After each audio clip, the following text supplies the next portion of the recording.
This is the Geldingadalir Eruption as it was viewed on May 22nd, 2021 with the DJI Mavic Mini.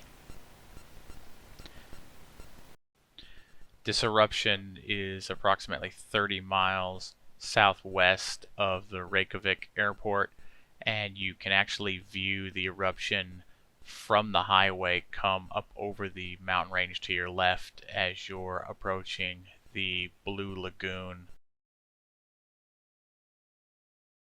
The hike up to the main observation area comes in at about an hour and 15 minutes for somebody as out of shape as myself.